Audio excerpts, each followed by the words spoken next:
महाराज जी के चरणों में वंदन करते हुए मैं आज धन्यवाद देना चाहूँगा कि एक इस विषय पर शायद मैं बहुत दिनों से मैं इस विषय पे बोलता आया हूँ, लेकिन ये जो आज विषय में लिया है आज, ये हो सकता है जो 2 दिन से मैं व्याख्यान मेरे यहाँ चल रहा था, महाराज जी ने जो अवसर दिया मुझे, उसकी भूमिका हम बना चुके थे कि स्वास्थ्य के ऊपर हमने बात की थी, माताओं बहनों को और भाइयों को सबको हमने बताया था। लेकिन ये जो विषय है ये स्वास्थ्य का विषय तो नहीं है, लेकिन ये विषय ऐसा है किसकी जो हम रिकॉर्डिंग भी कर रहे हैं वो इसलिए कर रहे हैं कि देश में जो लाखों लोग इस विषय को जो आपके सामने मैं प्रेजेंट कर रहा हूँ, इस विषय को आप ये मत समझिएगा कि अक्षरशः आपने इसको समझना है या इसके सही या गलत में जाना है, आपकी ये सही बोल रहे हैं या गलत बोल रहे हैं। आपको केवल एक ध्यान रखना है कि जो विषय मैं बता रहा हूं वो आपके चिंतन के लिए है।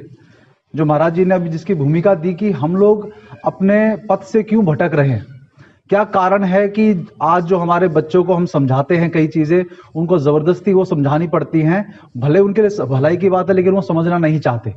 तो इस स्थिति में हम कैसे आ गए, उस विषय में हम लोग ये बताने वाले हैं। तो ये जो विषय है वो इतना महत्वपूर्ण है कि ये जो आपको मैंने कागज दिया है, इसमें एक शब्द लिखा हुआ है जिसका नाम है सबवर्जन प्रोसेस। आपने पढ़ा होगा सबवर्जन का क्या मतलब होता है। सबवर्जन का मतलब होता है नष्ट करने की प्रोसेस। तो पूरी दुनिया में हमारे देश को खासकर ये वास्तविकता में यदि आप देखेंगे, इसमें लिखा हुआ है कि ये एक यूरी बेज़मेनोव नाम का व्यक्ति था जिसमें 1984 में ये लेक्चर दिया था, जिस लेक्चर के ऊपर मैं इसको भारतीय परिप्रेक्ष्य में इसको समझाने का मैं प्रयास करने वाला हूं कि भारतीय परिप्रेक्ष्य में ये कहां तक सत्य बैठता है। कि ये अभी जो बात चल रही है, ये चल रही है जो सोवियत यूनियन की बात आपने सुना, सोवियत यूनियन टूट गया। अब तो पता है सोवियत रूस जो था, हाँ रशिया जो था, वो जो पहले का जो उसका स्वरूप था, उसका एक संस्था थी जिसका नाम था केजीबी। वो वहां की इंटेलिजेंस जो एजेंसी थी, वो जैसे यहाँ CIA होती है, यहाँ रॉ होती है, वैसे वहां पे केजीबी हुआ करती थी। ये उसका एजेंट था, ये उसका एजेंट था। और इस व्यक्ति ने वहां पर जब इसको प्लांट किया गया भारत में, इसको एक प्रोपेगेंडा, जिसको आपको प्रोपेगेंडा शब्द से आप परिचित हैं, क्या होता है प्रोपेगेंडा का मतलब होता है कि अपनी कोई विचारधारा, अपनी कोई आइडियोलॉजी आपके ना चाहते हुए भी आपके दिमाग में घुसाकर अपने हिसाब से अपना काम निकाल लेना, ये प्रोपेगेंडा होता है। कि जिस चीज को आपकी आवश्यकता भी नहीं है, आपको जिस ज्ञान की आवश्यकता नहीं है, उस ज्ञान को भी आपके दिमाग में बिठा देना कि यही ज्ञान मेरे लिए सही है, इसको बोलते हैं प्रोपेगेंडा। तो इस व्यक्ति को भारत में केजीबी के प्रोपेगेंडा को आगे बढ़ाने के लिए एक प्रेस के अंदर एक एम्प्लॉय के रूप में स्थापित किया गया था। लेकिन इसने, अब ये देखिए खूबसूरती, भारत का सौभाग्य समझिए, भारत की संस्कृति को इसको नजदीक से जानने का मौका मिला, अवसर मिला, और इस व्यक्ति को भारत की संस्कृति से प्रेम हो गया कि ये भारत की संस्कृति जो है ये इतनी अद्भुत संस्कृति है, और ये लोग मुझे इस संस्कृति को नष्ट करने के लिए इन्होंने मुझे यहाँ प्लांट किया है, तो मैं ये नहीं कर सकता। साधु संतों के संपर्क में आया, बहुत सारे लोगों को इसमें मिला, धर्म के विषय में असली इसने जाना, तो इस व्यक्ति ने कहा कि मैं तो अब नहीं कर सकता। इसने केजीबी से बगावत करके और ये अमेरिका चला गया। हालांकि अमेरिका भी कोई बहुत अच्छा देश, लेकिन उस समय केजीबी जो है, ये जो सोवियत रूस है, वो अमेरिका को भी बर्बाद करने में लगा हुआ था, अपने प्रोपेगेंडा इंसर्ट करने में। तो ये अमेरिका चला गया और वहां पर जाके इसने ये जो पूरा फ्लो चार्ट बताया सबवर्जन प्रोसेस का, कि लगभग 2500 साल पहले एक चाइनीज फिलोसोफर था, उस चाइनीज फिलोसोफर ने ये सबवर्जन प्रोसेस का इजाद किया था एक तरह से, कि किसी भी देश को, किसी भी देश में यदि आप लड़ना, मान लीजिए पहले क्या होता कि ये अफगानिस्तान से कई हमलावर आए भारत में, वो चाहते थे कि भारत को लूट लें, भारत के लोगों पे कब्जा कर लें, कुछ भी करके वो आए, वो लड़ाई लड़ी, उसमें उनके भी लोग मरते थे और यहाँ के भी लोग मरते थे। तो उस चाइनीज फिलोसोफर ने ये कहा कि लड़कर अपना नुकसान करके और दूसरे का नुकसान करके किसी को जीतने का जो तरीका है वो बड़ा इडियोटिक तरीका है, मूर्खता भरा तरीका है। बोल असली आर्ट ऑफ वॉर वो है जिसमें एक भी गोली चलाए बिना, एक भी खून का कतरा बहाए बिना आप अपनी आइडियोलॉजी दूसरे पे लागू कर दो या उस पर कब्जा कर लो उस देश पे, और उस देश को पता भी ना चले कि हम पे कब्जा हो गया है। एग्जैक्टली यही अंग्रेजों ने हमारे भारत के साथ किया। यदि आपने धर्मपाल जी को सुना होगा, धर्मपाल जी, राजीव दीक्षित जी का जो हम नाम ले रहे हैं 2-3 दिनों से, उनके गुरु थे धर्मपाल जी। धर्मपाल जी ने एक बार गांधी जी को किसी ने कहा कि किसी अंग्रेज अफसर ने बोला कि आपका देश तो हमारे अंग्रेजों को आने से पहले अनपढ़ था, अशिक्षित था, हमने आपको आपके सभ्य बनाया। और ये देश का दुर्भाग्य है कि ऑक्सफोर्ड यूनिवर्सिटी में सन 2005 जुलाई की बात है, मनमोहन सिंह जब प्राइम मिनिस्टर थे, उन्होंने ऑक्सफोर्ड यूनिवर्सिटी में उनको डॉक्टरेट की डिग्री दी गई थी। तो उस डिग्री के लेक्चर में उन्होंने क्या बोला, ये बकायदा मैं कोटेड बता रहा हूँ, ये सब जगह अखबारों में छपा हुआ, मैं अपनी तरफ से नहीं बोल रहा हूँ। उन्होंने अगले दिन टाइम्स ऑफ इंडिया के अखबारों में छपा कि Manmohan Singh has become the first prime minister to say that the British Raj was good for India. ये उन्होंने बकायदा कहा उस लेक्चर में कि हम धन्यवाद देते हैं ब्रिटिशर्स का कि उन्होंने हमारे देश पे आए, उन्होंने हमें रेल दी, उन्होंने हमें एडमिनिस्ट्रेशन दिया, उन्होंने हमें अंग्रेजी सिखाई।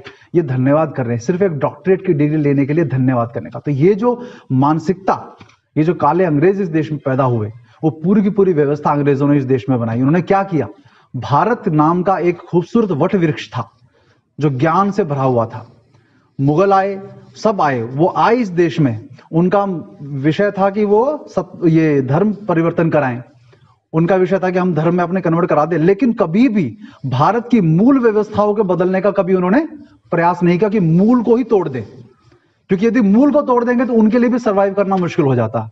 लेकिन अंग्रेजों ने जो भारत के साथ किया, वो क्या किया कि जो खूबसूरत वट वृक्ष था ज्ञान का, उसकी जड़ें खोदकर उस जड़ों को खुला छोड़ दिया सड़ने के लिए, और वही सड़न आज हम लोग बर्दाश्त कर रहे हैं। वो सड़ गया, वो ब्यूटीफुल ट्री जो था हमारे देश में ज्ञान का, वो सड़ गया। इस कारण से क्या हुआ कि उन्होंने ये जो पूरा सबवर्जन प्रोसेस हमारे यहाँ पे लागू किया, भले उन्होंने इस फ्लो चार्ट के हिसाब से नहीं किया, लेकिन उनका 2500 साल पहले जो तरीका उस चाइनीज फिलोसोफर ने इजाद किया, उसको अप्लाई आज भारत में भी किया जा रहा है। उसी के विषय में मैं आपको बताना चाहता हूं। तो इस व्यक्ति ने ये जो इसका 1993 में इनकी डेथ हो गई थी, लेकिन उससे पहले इन्होंने पूरा कच्चा चिट्टा खोला कि कैसे कोई एक देश दूसरे देश पे बिना हमला किए उसको अपनी आइडियोलॉजिकल सबवर्जन मतलब विचारधारा की गुलामी में कैसे फंसाता है, बिना गुलाम बनाए भी गुलाम बना लेता है। हम आज अंग्रेजों से आजाद भले ही हो गए, लेकिन हम लोग अभी भी, जैसे महाराज जी ने पहले दिन ये कहा था, क्या आप आजाद हैं? आपको लगता है आप आजाद हैं? आपको लगता है आप आजाद हैं? इसका उत्तर भी यही है कि हमें लगता है हम आजाद हैं, लेकिन हम आजाद नहीं हैं। क्यों? क्योंकि हमारी व्यवस्थाएं, स्वतंत्र का मतलब होता है स्वतंत्र, अपना तंत्र, स्व का तंत्र।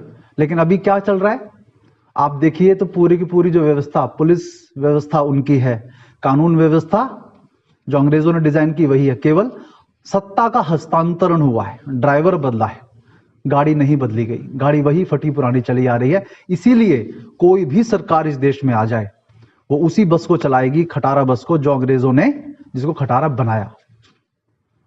हम लोग क्या करते हैं, हम लोग ये मानते हैं कि इस देश में जो मैं इसका जो मेरा खुद का व्यक्तिगत विश्लेषण है वो ये है कि जब हमारे बच्चे, हम हिस्ट्री की बुक्स हमारे जब क्लास में पढ़ते हैं, हिस्ट्री की बुक्स में आप कभी देखते हैं भारत किस तरह का भारत दिखाया जाता है? ब्लैक एंड व्हाइट फोटो में जो होता है, धोती पहने हुए लोग, काले काले से लोग, सर पे पगड़ी बांधी हुई है, यहाँ पे बदन पे ऊपर कुछ नहीं है, ये भारत को दिखाया जाता है। तो हमारे बच्चों के, मतलब मैं एक स्टूडेंट जो स्कूल में पढ़ता था, उसके मन में भारत का क्या चित्र उभरता है कि भारत जो है वो ऐसा ही गरीब रहा होगा।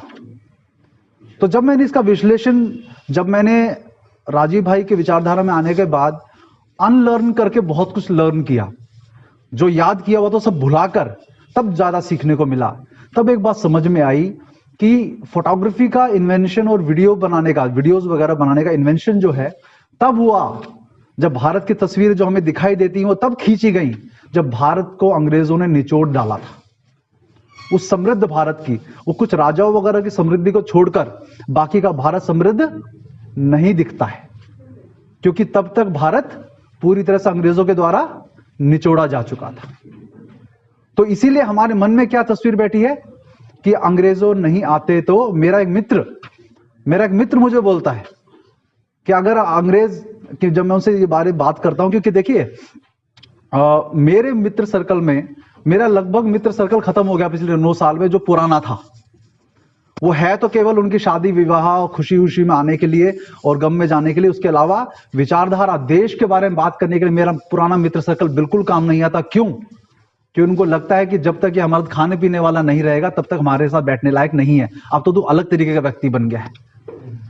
जब मैं उनसे बात करता हूं कि अपने बच्चों को गुरुकुल में पढ़ाना है या देश हमारा ऐसा था, तो वो कहते हैं अगर हम अंग्रेज नहीं आते तो वीरेंद्र हम लोग पखाने साफ कर रहे होते, पता तुझे, ऐसा मुझे मेरे मित्र बोलते हैं। तो ब्रह्मांड, यदि मैं ये बातें किसी सड़क चलते रिक्शे वाले को बताने लगूं तो उसका एक अलग ब्रह्मांड है, उसको ये बात नहीं समझ में आ रही। मैं उसको बोलूं कोरोना षड्यंत्र है, उसको बोलूं अंग्रेजों ने ऐसे राज किया, कोई समझेगा? कोई रिक्शे वाला? उसका एक अलग ब्रह्मांड है, मैं उस ब्रह्मांड को समझा नहीं सकता। आप लोगों को मैं क्यों समझा रहा हूं ये बात? क्योंकि मैं तीसरा दिन मुझे यहां पर है, महाराज जी से मेरा लगभग महीने भर के अंदर ही परिचय हुआ, फोन पे बात बहुत दिनों से हो रही थी हमारी। मुझे यहां पर आकर ये लगा कि ये आप लोगों के समझने योग्य विषय है। भले पहली बार में समझ में ना आए, लेकिन कम से कम आपके दिमाग में इसको डाला जाए यदि, तो मुझे लगता है कि आप बेहतर तरीके से इसको अपने दिमाग में कम से कम बिठा ले, किसी को समझाने के लिए नहीं, खुद को समझने के लिए। तो मैं जो बताना चाह रहा हूं ये कि ये पूरा जो परिप्रेक्ष्य, ये भारत के परिप्रेक्ष्य में मैं आपको बताऊंगा कि हम लोग किस तरह से हम उसमें फंस गए हैं। तो सबवर्जन का मतलब होता है, सबवर्जन मतलब नष्ट करने की जो प्रोसेस है, उसका मतलब ये होता है कि कोई भी ऐसी एक्टिविटी जिससे किसी देश का इकोनॉमिकल सिस्टम खत्म हो जाए, उसका पॉलिटिकल सिस्टम खत्म हो जाए, उसका जो पुरानी ट्रेडिशनल जो चीजें हैं, सारी जो पारंपरिक चीजें हैं वो खत्म हो जाए, कल्चर खत्म हो जाए, उस प्रोसेस, उस एक्टिविटी को सबवर्जन कहते हैं। कोई भी ऐसी एक्टिविटी जो आपके दुश्मन देश के द्वारा की जाए। दुश्मन देश मतलब जरूरी नहीं कि वो दुश्मन हो, जरूरी पाकिस्तान जैसा कोई देश हो, वो कोई और भी देश हो सकता है। तो इसके लिए अब हमें यह लगता है कि जब किसी देश को नष्ट करना होता है, तो जैसे हमारे देश में कई जासूस पकड़े जाते हैं कि ये दूसरे देश का जासूस था, इसने भारत के कुछ डॉक्यूमेंट्स या कुछ डिजाइन चुराकर वो बेच दिए। केवल यही एक जासूसी करना जो है वो नष्ट करने की प्रोसेस नहीं होती, ये केवल उस नष्ट करने के प्रोसेस का 10 से 15% हिस्सा है बस। बाकी पूरा का पूरा हिस्सा क्या है? जो एक्चुअल सबवर्जन जो इसमें इस चार्ट में बताया गया है। 85% किसी देश को बर्बाद करने का तरीका इस तरह से किया जाता है। नष्ट आप किसे कर सकते हो? जैसे उदाहरण के तौर पे कोई व्यक्ति जैसे नया नया कॉलेज से पास आउट होकर जॉब में लगता है, ठीक है, उसके बाद वो किसी पार्टी में जाता है, अभी तक वो बिल्कुल अपने माता पिता के संरक्षण में था, पार्टी में जाता है, उसको शराब पीने के लिए उसका बॉस या उसके कलीग बोलते हैं अरे अब तो कॉर्पोरेट में आगे शराब या सिगरेट ये सब जो भी व्यसन कोई करना है, तो वो कहते हैं अरे पी लो कोई बात नहीं। आपके मना करने के तरीके में आपकी हामी भरी होती है। आप समझ रहे हैं? यदि मुझे याद है कि जब मैं पहले कॉर्पोरेट लाइफ में गया, तो मुझे जब पहली एक बड़ी पार्टी, उसका कोई 5 स्टार होटल में बड़ा पार्टी थी हमारी, जिसमें हमने कभी शराब वगैरह का सेवन नहीं किया, तो वहां पे कुछ साथियों ने कहा अरे फ्री की है, कर पी आराम से, अब तो कॉर्पोरेट में आ गया, ये तो आदत डालनी पड़ेगी। तो मैंने एक ही बात, दोबारा मत पूछना मुझसे, दोबारा मत पूछना, वहां बैठ के बैठो। कुछ मित्र थे जिन्होंने ये बहाना बनाया, अरे नहीं माता पिता मम्मी पापा डांटेंगे, कह मेरे घर रुक जाना कोई बात नहीं, अरे नहीं ये होगा। तो जो मना करने का तरीका था उसमें दूसरे व्यक्ति पता लगा लेता कि ये पीना चाहता है या नहीं पीना चाहता। तो ठीक वैसे ही कोई देश नष्ट तभी होता है जब वो नष्ट होने के लिए तैयार हो। किसी देश को, कोई ऐसा देश जो नष्ट नहीं होना चाहता, उसको कोई नष्ट नहीं कर सकता। जैसे जापान, लगभग 19वीं सेंचुरी से पहले जापान एक क्लोज सोसाइटी थी। क्लोज सोसाइटी मतलब वहां पे जो उनके राजा वगैरह का जो रूल चलता था, उसमें सिंपल एक था, कभी कोई अगर नाव में बैठकर उनके देश में की तट पे आता था कुछ चीज लेकर कि देखो मैं तुम्हारे लिए कुछ लाया हूं, तो वो बड़े हाथ जोड़ के कहते कि प्लीज जाइए वापस, नहीं ना आप यहां बताइए, हमें आपकी जरूरत नहीं है। नहीं आप रुको, मेरी बात तो सुनो, मैं आपको ये कुछ बड़ा अच्छा सा वैक्यूम क्लीनर या कुछ भी XYZ प्रोडक्ट लेके आया हूं, आपके देश के लिए बड़ा अच्छा रहेगा, आपकी जनता को बड़ा फायदा करेगा। वो कहते प्लीज जाओ। वो नहीं जाता तो सीधा गोली मार देते थे उसको, कोई नेगोशिएशन नहीं, कुछ नहीं, सीधी गोली मारते थे कि पहले प्यार से बोल दिया। क्यों? क्योंकि हम नष्ट नहीं होना चाहते। हमारी सोसाइटी, हमारा कल्चर, हमारी जो पूरे ट्रेडिशंस हैं, हमारा सिस्टम, इकोनॉमिकल सिस्टम, सब के सब इंटैक्ट रहेगा, उसको हम बर्बाद नहीं होने दे सकते। तो सीधा गोली मारोगे तो अगली बार से किसी की हिम्मत पड़ेगी उस देश पे आने की, अपना कुछ बेचने की, अपनी कुछ आइडिया बेचने की? नहीं पड़ेगी ना हिम्मत। तो मतलब जापान जैसा देश, जिसको 1945 में अमेरिका ने नेस्तो नाबूद किया, कैसे? परमाणु बम के द्वारा, सेकेंड वर्ल्ड वॉर के बाद। आज आपको पता है अमेरिका को भी लोन देता है वो, कितना बड़ा इकोनॉमिकल पावर है, क्यों? क्योंकि जापान सबवर्ट नहीं हो पाया, मतलब उसको सबवर्जन के लिए नष्ट होने की उसकी प्रवृत्ति थी नहीं, तो वो ग्रो कर गया क्योंकि उसने अपने ट्रेडिशंस को बिल्कुल इंटैक्ट रखा।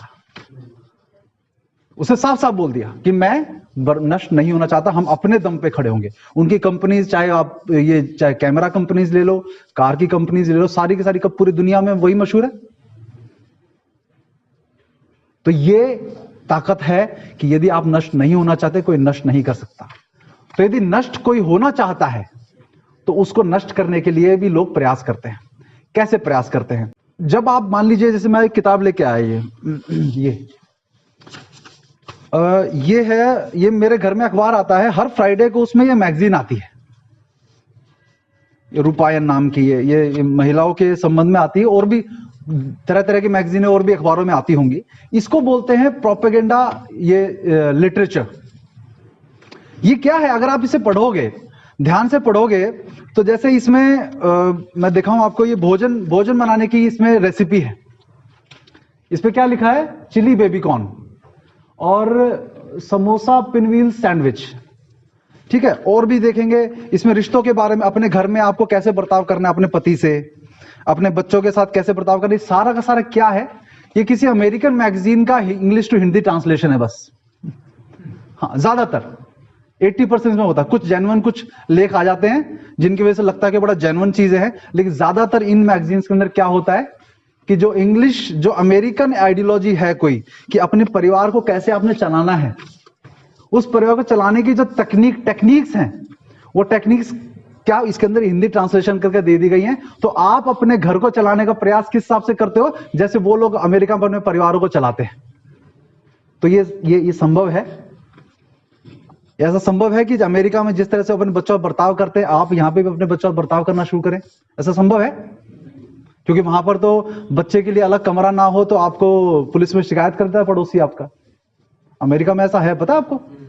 अगर आपके बच्चे के लिए, मतलब 2 महीने का बच्चा भी, 1 महीने का बच्चा भी, उसके लिए अलग कमरा नहीं है यदि, तो आपकी शिकायत हो जाती है पुलिस में। क्योंकि बच्चे को प्राइवेसी नहीं दी आपने इसके नाम पे। और देश, भारत देश, जहां पे एक कमरे में पूरा परिवार सो जाता है, उस देश के लिए लागू हो सकता है? कभी नहीं हो सकता, लेकिन भारत में ऐसा होने लगा है। तो ये जो पूरा लिटरेचर है, इसको इंसर्ट किया जाता है इस लिटरेचर, फिल्म्स के द्वारा। ये जो यूरी बेज़मेनोव ने कहा कि हम लोग अप्रोच करते थे किनको? फिल्म मेकर्स को, जर्नलिस्ट को, ये जो नाटक बनाते हैं इनको, ये जो लेख लिखते हैं, ये मैगजीन छापते हैं, वीकली मैगजीन, मंथली मैगजीन वालों को, कि हमें जो आइडियोलॉजी भारत में लागू करनी है उसके हिसाब से चीजें इसमें परोसी जाए लोगों को। तो ये क्या हुआ कि फिल्मों में द्वारा, जैसे मैं आपको यदि एक उदाहरण दूं, क्षमा करिएगा उदाहरण देने के लिए, जैसे बिग बॉस जैसा नाटक है, उसमें जिस तरह की आइडियोलॉजी लाना चाहते हैं, जैसे एक महिला को इंट्रोड्यूस किया जो कुछ गलत तरह की फिल्मों में रहती है, अब उसको इस भारत में आदर्श बनाकर वो सिद्धि विनायक मंदिर जाती है तो उसकी फोटो खींच के फ्रंट पेज पे छापी जाती है, देखो ये महिला सिद्धि विनायक मंदिर गई है। उसको इतना प्रचारित किया जाता है कि लोग उस जैसा बनना चाहते हैं, हमारे देश की बेटियां उस जैसा बनना चाहती हैं। और बाकायदा एक रामगोपाल वर्मा जैसा एक फिल्म मेकर एक फिल्म बनाता है छोटी सी 15 मिनट की, जिसमें उस फिल्म का टाइटल का नाम रखता है मैं सन्नी लियोन बनना चाहती हूं। उसमें आप सोचिए कि एक बेटी अपने माता पिता, जो मिडिल क्लास माता पिता है, एक मैनेजर है और एक गृहिणी है घर में, वो उनको कहती है कि मैं इस प्रोफेशन को लेना चाहती हूं, आपको क्या प्रॉब्लम है? जैसे आप बैंक के मैनेजर हो, मैं भी ये प्रोफेशन करूंगी। तो उसमें जितने भी एक मिडिल क्लास माता पिता के प्रश्न उत्तर होते हैं, मन में जो प्रश्न उठते हैं, वो सारे प्रश्न वो माता पिता पूछते हैं। होते तो वो भी एक्टर हैं स्क्रिप्ट के हिसाब से, लेकिन वो बेटी को ऐसे कन्विंसिंग उत्तर दिलवाते हैं कि सुनने वाला कोई व्यक्ति जो घर में बैठ के देख रहा है, कल कोई दी उसके बेटी भी बोले या उसका बेटा बोले मैं इस प्रोफेशन में जाना चाहता हूं, तो वो कहेंगे नहीं नहीं, आजकल के बच्चे हैं भाई, आजादी होनी चाहिए। तो वो दिमाग में वो सबवर्जन वाला चीज घुसा दिया गया कि आप नष्ट होना चाहते हो, तो आपका बच्चा कोई करियर चुन रहा है तो उसकी आजादी उसकी होनी चाहिए।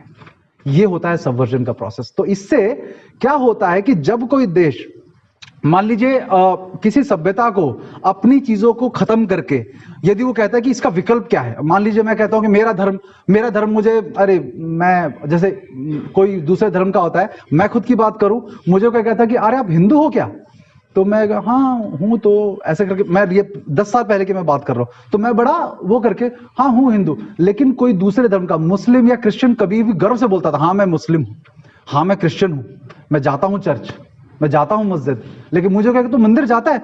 हाँ कभी कभी मम्मी पापा जाते चला जाता हूं, मुझे शर्म आती थी बोलने में।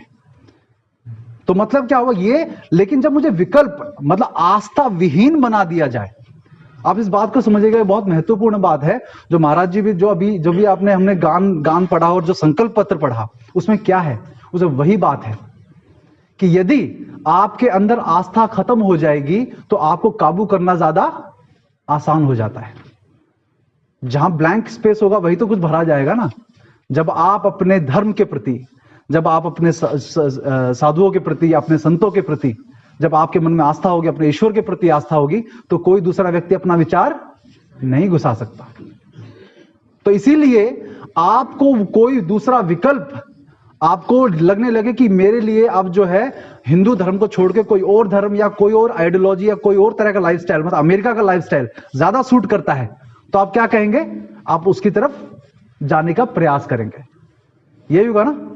तो इस प्रोसेस में क्या होता है कि जब सक्सेस होता है, वो क्या होता है? जब आपको बिना एक भी गोली फायर किए आप जो है अपने उद्देश्य में कामयाब हो जाएं। तो इसमें क्या होता है कि सबसे पहला जो स्टेप आप इसमें देखेंगे, इसमें लिखा हुआ है, आपके पास भी है ये, पहला है डीमोरलाइजेशन। 4 स्टेप हैं इसके अंदर।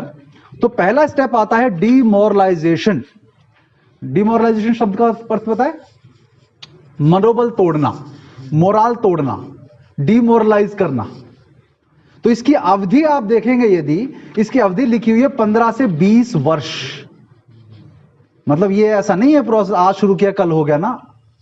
15 से 20 वर्ष, 15 से 20 वर्ष लगते हैं किसी एक पीढ़ी को डीमोरलाइज करने में। जो बच्चा 1900 या 2000 सन 2000 में पैदा हुआ या 1990 में पैदा हुआ, इनमें जो बच्चे कई बैठे वो उसी के 1990 या 2000 के बीच के पैदा हुए, आज की डेट में वो बच्चों के लिए इस तरह के वातावरण में बैठना एक बहुत दुर्लभ चीज है। और बैठ भी जाएं तो जो यहां बताया जा रहा है उसको सुनकर उसके लिए समझ बिठा पाना, ये भी उससे भी दुर्लभ चीज है। तो बड़ी दुर्लभ प्रजाति बैठी है यहां। तो ये जो दुर्लभ प्रजाति है, इस दुर्लभ प्रजाति को जो है कहा जाता है सुप्रजा। बहुप्रजा तो है इस देश में, तो बहुप्रजा से चाहिए सुप्रजा। इस सुप्रजा जो बनाने का जो काम है, ये हमारे पूर्वजों ने बहुत खूबसूरती से किया। क्योंकि अब महाराज जी बता रहे थे, इतने हजारों लाखों वर्ष पुरानी हमारी सभ्यता कैसे टिक गई। जो 100 साल बाद का भविष्य हमको आज अपने देश का, अपनी सभ्यता का नहीं दिख पा रहा, उन पूर्वजों ने लाखों वर्षों तक उस सभ्यता को जिंदा रखने के लिए कैसे प्लानिंग की होगी, आप सोच सकते हैं। हमारे बच्चे बड़ी आसानी से कह देते हैं ना, अरे क्या लोग थे हमारे पूर्वज, घर में टॉयलेट तक नहीं बनाना आता था, वो भी बाहर जाते थे। कहते हैं ना, ऐसा सिखाया जाता ना। वो कौन सी फिल्म आई थी, टॉयलेट एक प्रेम कथा। ये फिल्में क्या दिखाती हैं? ठीक है, आज शहरों में आपको टॉयलेट बनाने की जरूरत है क्योंकि बाहर जाने की व्यवस्था नहीं है, लेकिन आप इस कारण से आपको पुराने को गाली निकालने का अधिकार नहीं मिल जाता। यदि मैं कहता हूं ऐसे जैन मंदिर, ये तो छोटा मंदिर, जैन समाज के, तो मुझे कुतुब मीनार में मैंने देखे अवशेष, जैन मंदिरों का अवशेष, उनको तोड़कर बनाया गया कुतुब मीनार। और कितनी जगहों पे मैं देखे जैन मंदिर इतने अद्भुत अद्भुत है। जो इतने बड़े बड़े मंदिर बनाना जानते थे, क्या वो टॉयलेट घर में नहीं बना सकते थे? आपको अब कभी सोचा आपने इस बारे में? जब हम लोग ये कहते हैं घर में टॉयलेट नहीं बनाया, तो क्या इतने बड़े बड़े चित्तौड़गढ़ का किला पहाड़ पे बना हुआ, महाराणा जो कभी विजय नहीं हो पाए, इतना किले अगर पहाड़ों पे बनाए जा रहे हैं, मंदिर बनाए जा रहे हैं, तो उस देश के आर्किटेक्ट्स को क्या घर में टॉयलेट बनाना नहीं आता होगा? उन्होंने बाय चॉइस नहीं बनाया, क्योंकि वो स्वास्थ्य से संबंधित था। हमारे लोगों ने बैलगाड़ी पे सफर इसीलिए किया कि जिससे कि एक की जीविका पे दूसरा व्यक्ति कब्जा करने के लिए जब मर्जी कहीं ना पहुंच जाए। अपनी जीविका के लिए कोई व्यक्ति, कोई चींटी कितनी दूर तक जाती है? कितनी दूर तक जाती है? कुछ फीट, कुछ मीटर। एक पक्षी कितनी दूर जाता है? कुछ किलोमीटर जाएगा। एक कोई जानवर है, वो भी कुछ किलोमीटर जाएगा। लेकिन इंसान की कोई परिधि सेट नहीं होनी चाहिए क्या? इंसान को क्यों है कि आज कश्मीर में है, कल केरला में है, कल वहां है? क्यों? तो इंसान की भी परिधि उन्हें कहा नेचर के हिसाब से हम उन्होंने भी सेट की कि उतना ही ऐसा ही परिवहन बनाओ, ऐसा चलने जाने वाली जगह वो बनाओ, बैलगाड़ी बनाओ जिस ज्यादा दूर जाया ही ना जा सके। और अगर दूर जाना हो तो महाराज जी की तरह विहार करके जाओ, पैदल जाओ। आप समझ रहे हैं मेरी बात? मैं अभी थोड़े दिन पहले हम लोग सुबह सुबह वॉक करने जाते हैं, यहाँ राजा जी नेशनल पार्क है उसके अंदर जाते हैं, तो सुबह हमें हिरण वगैरह सब दिख जाता है। तो वहां पर हम जब जा रहे थे, एक केंचुआ, छोटा सा केंचुआ जो है वो उसकी मतलब जो वो केंचुआ होता है ना, केंचुआ, वो बेचारा वो इतनी ऐसी जहां पे आता जाता भी नहीं उस रोड पर, उस केंचुए की लकीर, इतनी लंबी लकीर वो बनी हुई थी, जो पीछे उसने रास्ता के निशान छोड़ा था ना अपना, वो मिटा भी नहीं था, वो फिर भी धीरे धीरे चलता जा रहा था। तो मैं जब उसको देख रहा था, जब ये सब बातें पता होती तो मैं उससे रिलेट कर रहा था कि ठीक इसी तरह से हमारे पूर्वज बड़ी शांत भरी जिंदगी बिता रहे थे, धीमे धीमे चलना, कहीं ज्यादा जल्दबाजी नहीं, कुछ नहीं। अब कोई इन्होंने बना दिया कि बाकी दुनिया जो है उसको हवाई जहाज में चढ़ा दिया, प्लेन्स में चढ़ा दिया, गाड़ियों में चढ़ा दिया। तो जब ये जैसा ये हमारा पूर्वज है, इस सड़क पे अभी कोई आता जाता नहीं, मान लीजिए ट्रैफिक खूब हो जाए, तो इस केचुए को हमारे, मान लो जो पूर्वज हमारे ये केचुए हैं, उसको बोला है भाई केचुए तेरी स्पीड से तो काम नहीं बनने वाला भाई, दुनिया देखो कहाँ की कहाँ चांद पे पहुंच गई, प्लेन में जा रही है, तू कहाँ यार मिट्टी में मिट्टी खा रहा है, तेरे को पिज्जा बर्गर खिलाएंगे, तू मिट्टी खा के मिट्टी उगलता है, धीरे धीरे चलता है, तेरे लिए भी एक गाड़ी बना देते, तू भी चल के तेज चलना बाकी की तरह। तो हम लोगों को ना चाहते हुए भी आज की डेट में मुझे भी गाड़ी चलानी पड़ जाती है, क्योंकि बाकी दुनिया तेज भाग रही है। तो हम अगर अच्छे विचार फैलाने वाले धीमे धीमे चलते जाएंगे तो कैसे होगा? महाराज जी का तो नियम है, चलिए चलते हैं, लेकिन हमारे पास अगर विकल्प है तो हम तो तेज चल के जाएंगे ना कहीं भी जागृति के लिए। तो ठीक यही विचारधारा घुसाई कि धीमे धीमे क्यों चल रहे हो भाई? हमारे देश में विमान था, पता है आपको इस बात का? अगस्त ऋषि के पास बैटरी बनाने की विधि भी थी, वो चाहते तो बैटरी बना के घर में बल्ब भी लगा सकते थे हमारे पूर्वज, उन्होंने नहीं लगाया। उन्होंने एयरलाइंस खड़ी नहीं की, वो चाहते तो कर सकते थे ना, एयरलाइंस खड़ी कर सकते थे, विमान था तो, लेकिन एयरलाइंस क्यों खड़ी नहीं की? क्योंकि उन्होंने कहा कि यदि ये होने लगा तो आज जिस तरह से ये वायरस, तथाकथित वायरस जो भी है, वो यहां पे है तो कल को दूसरे देश में फैलेगा। तो इतना धीमा था सब कुछ कि उन्होंने कभी भी प्रकृति के साथ खिलवाड़ नहीं किया। तो ये आप समझ जाइए कि डीमोरलाइजेशन का जो प्रोसेस है उसमें यही सिखाया गया कि एक तो सबसे पहला स्टेप इसमें देखेंगे आप तो लिखा हुआ है रिलीजन। किसको डीमोरलाइज करना है? रिलीजन को डीमोरलाइज करना है। अब रिलीजन को कैसे डीमोरलाइज किया? जैसे मैं था, मुझे खुद को हिंदू बोलने में शर्म आती है, मुझे कल को मान लीजिए जैसे आप बच्चे, आप शाम को सूर्यास्त से पहले खाना खा लेते हैं, तो आपके दोस्त क्या करेंगे? अरे कहाँ फंसा हुआ है, शाम को नौकरी करेगा, ये करेगा, कहाँ शाम को सूर्यास्त से पहले, कहाँ किस जमाने में जी रहे हो? अब तो बल्ब है, लाइट है, सब कुछ है रात में। पहले तो वो तर्क देंगे कि अरे पहले तो अंधेरा होता था तो कोई जीव जंतु भोजन में ना आ जाए, उस अंधेरी की वजह से सूर्य उजाले में खाना पड़ता था, तो अब क्या दिक्कत है? अब तो दिन से भी ज्यादा रोशनी तू रात को बोल हो जाएगी, अब क्या तो अब बच्चा जो यदि हमारे उसके पास उसका उत्तर नहीं होगा तो वो कहेगा हाँ बात तो सही कह रहा है। लेकिन बात सिर्फ उससे रिलेटेड नहीं है, बात है कि रात में करंट लाइट आने के बाद वो आपका जो दिनचर्या है, आप रात में सूर्यास्त होते ही नहीं सोओगे, आप रात को 11 बजे सो रहे हो, आज हो रहा है ना सर, 12 बजे सो रहे हो आप, तो वो सिर्फ भोजन तक सीमित नहीं रहा उस लाइट का, वो और भी चीजों में चला गया। आपके शरीर के साथ भी हिंसा हो रही है ना, जब रात में आप पाचन क्रिया आप चालू कर लोगे तो शरीर तो आराम करना चाहता है ना सूर्यास्त के बाद, उसको भी पाचन क्रिया में, तो वो शरीर के साथ हिंसा होगी, उस हिंसा के बारे में उसको पता नहीं है, वो दूसरा को तर्क दे रहा है, तो वो आपको समझाने योग्य होना पड़ेगा। तो रिलीजन को क्या करो? पॉलिटिसाइज करो पहले तो, कि रिलीजन के नाम पे पॉलिटिक्स खेलो। तो लोग जब भी कोई पॉलिटिक्स रिलीजन की बात करेगा, क्या तू तो इस पार्टी का है भाई, यही होता है ना। आप अपने धर्म की बात करो तो धर्म की बात करते ही क्या होगा? कह रहे तू तो उस पार्टी का है, तू हमसे मत बात कर। तो रिलीजन जो है वो पार्टी से जोड़ दो, पॉलिटिक्स से जोड़ दो, तो आप क्या कहोगे? रिलीजन के बारे में बोलते हुए डरोगे, होता है ना। मैं सही कह रहा हूं, गलत कह रहा हूं? दूसरा, उसको कमर्शलाइज करो। कमर्शलाइज का मतलब क्या हुआ कि असली संतों के सामने ऐसे संत खड़े करो जो फेक है, जानबूझकर। जैसे एक बिग बॉस में कोई स्वामी ओम करके आया था एक, वो नकली विग लगा के वो तरह तरह के उल्टे सीधे काम कर रहा है, लेकिन उसका नाम है स्वामी ओम। किसी मौलाना को नहीं लेकर आए, वो कोई मौलाना नहीं आया, कोई चर्च का पादरी नहीं आया, वो उस एक भारत के संत जैसा वेश धरा हुआ एक व्यक्ति को वहां प्लांट किया गया। उसको देखकर लोगों के मन में क्या आ रहा है, ये देखो ये है हमारे भारत के संत।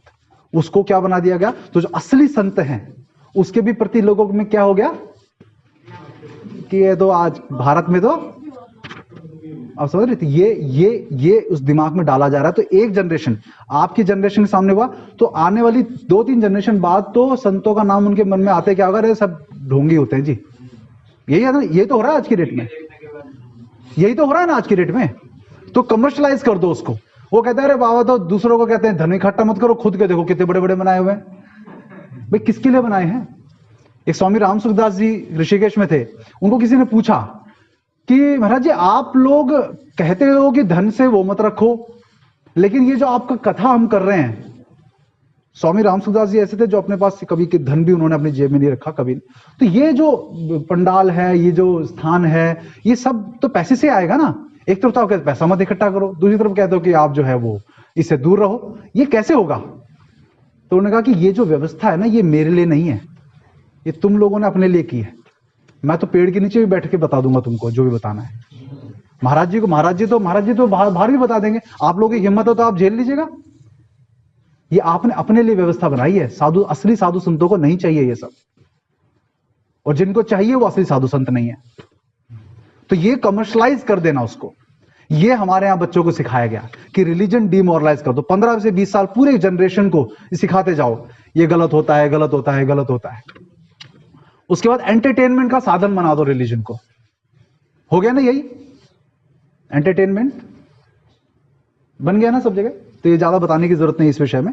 इसके बाद एजुकेशन को क्या करिए कि एजुकेशन ऐसा कर दीजिए कि जिसमें पढ़ाई जो करवाई जाए उसकी जगह ऐसी पढ़ाई करवाई जाए जिसका जिंदगी में कोई आपका लेना देना ना हो। जिससे ऐसे एजुकेशन लेके आ जाओ आपके इसमें। जैसे कुछ भी, बहुत कुछ है इसमें ऐसा, मतलब आपके फिजिक्स, जैसे फिजिक्स केमिस्ट्री जो बायोलॉजी पढ़ाई जाती है, उसका आपके जीवन में जो है वो होना चाहिए कि समाज कैसे बेहतर बने। लेकिन वो कंपनियों में जॉब करके वो किस तरह से आर्टिफिशियल खाने भोजन बनाया जाए, उनका टेस्ट डेवलप किया जाए, वो फिजिक्स केमिस्ट्री बायोलॉजी उसमें यूज हो रही है। तो ऐसी पढ़ाई का ये हाल कर देना जिससे आपके अंदर क्या आ जाए, गुलामी आ जाए, दासत्व आ जाए। आपसे कोई पूछे कि पहला प्लेन का आविष्कार किसने किया था, तो आप क्या कहेंगे? Wright brothers. लेकिन असलियत क्या है कि उससे 10 साल पहले भारत में मुंबई की चौपाटी पे किसी ने अनमैन्ड पायलट प्लेन उड़ाया था, वो रिमोट कंट्रोल, शिवकर बापूराव तलपदे। पता आपको इस बात का किसी को?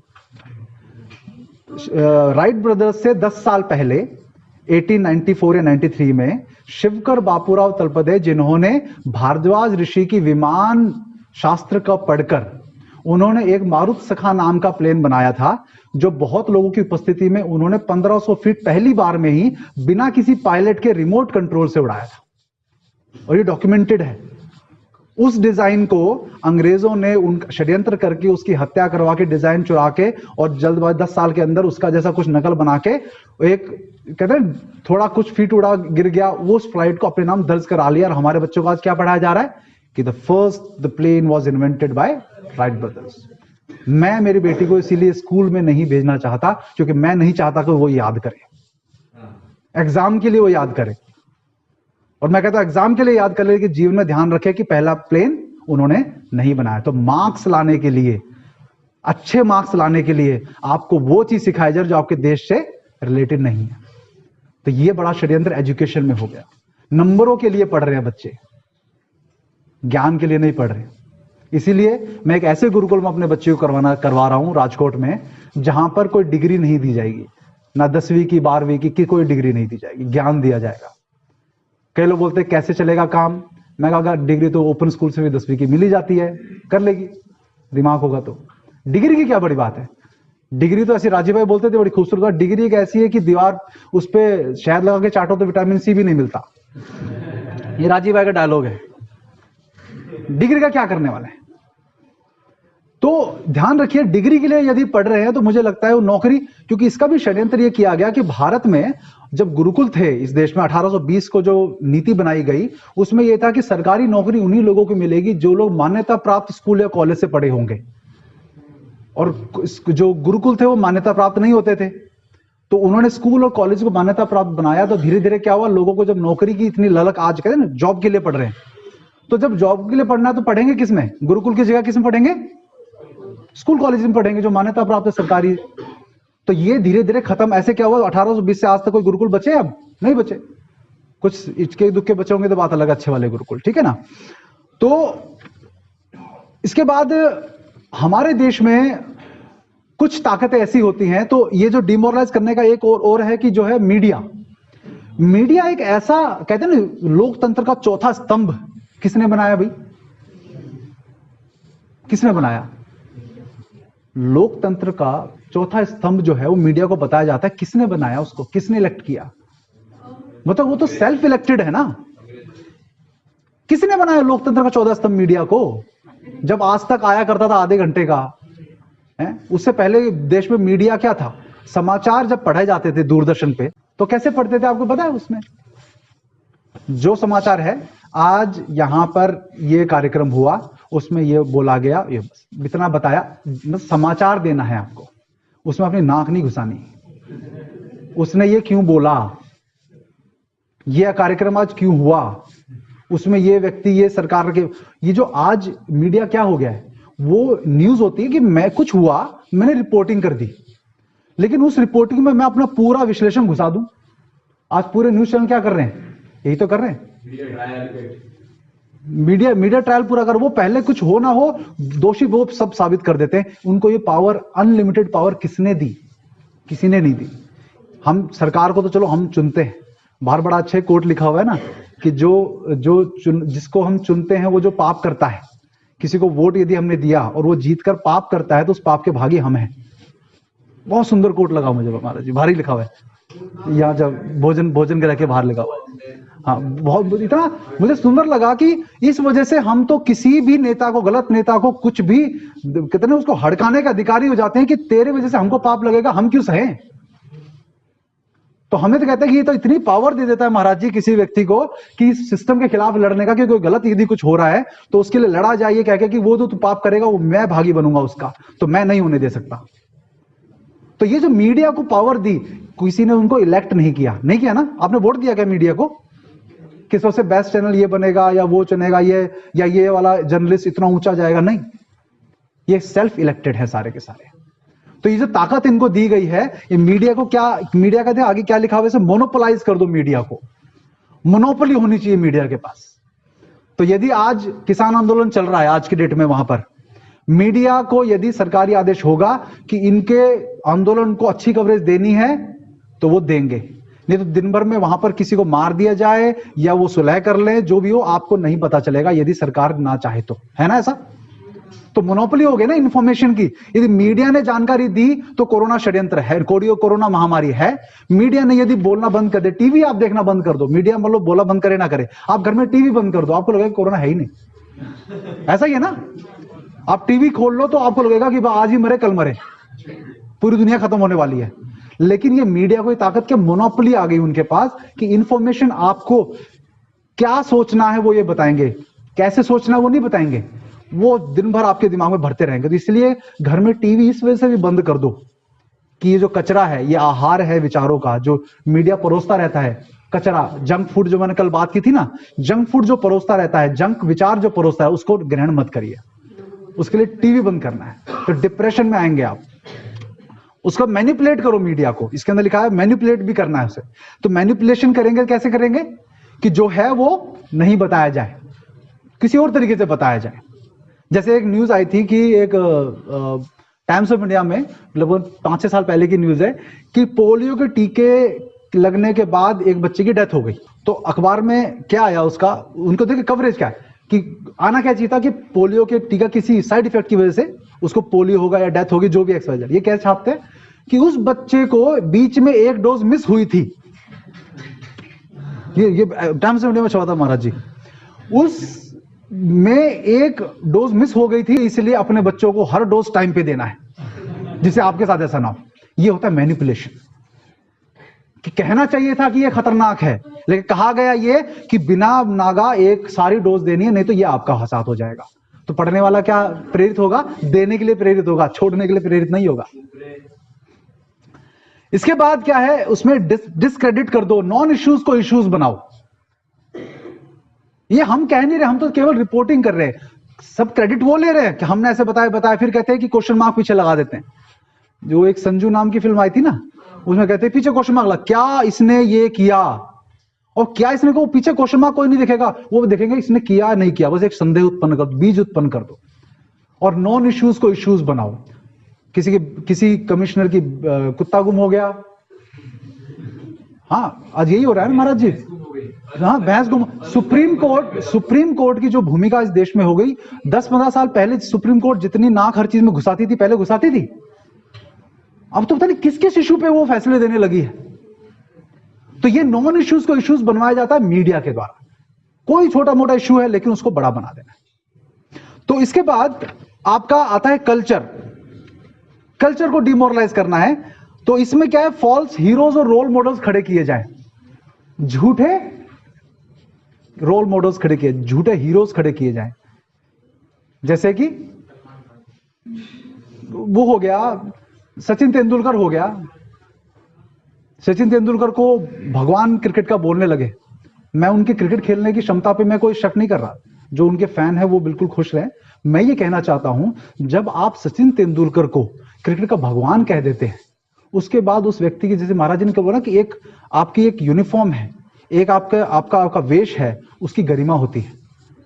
उस गरिमा के कारण कई काम जो आप चाहो तो कर लेंगे, तो उस गरिमा के कारण नहीं करते। सचिन तेंदुलकर को यदि क्रिकेट का भगवान कहा गया था, क्रिकेट का मतलब फिट शरीर, उसको पेप्सी का ऐड क्यों करना चाहिए? क्यों करना चाहिए? क्योंकि उसको भगवान कहते हैं, तो वो जो करेगा वो सब करेंगे।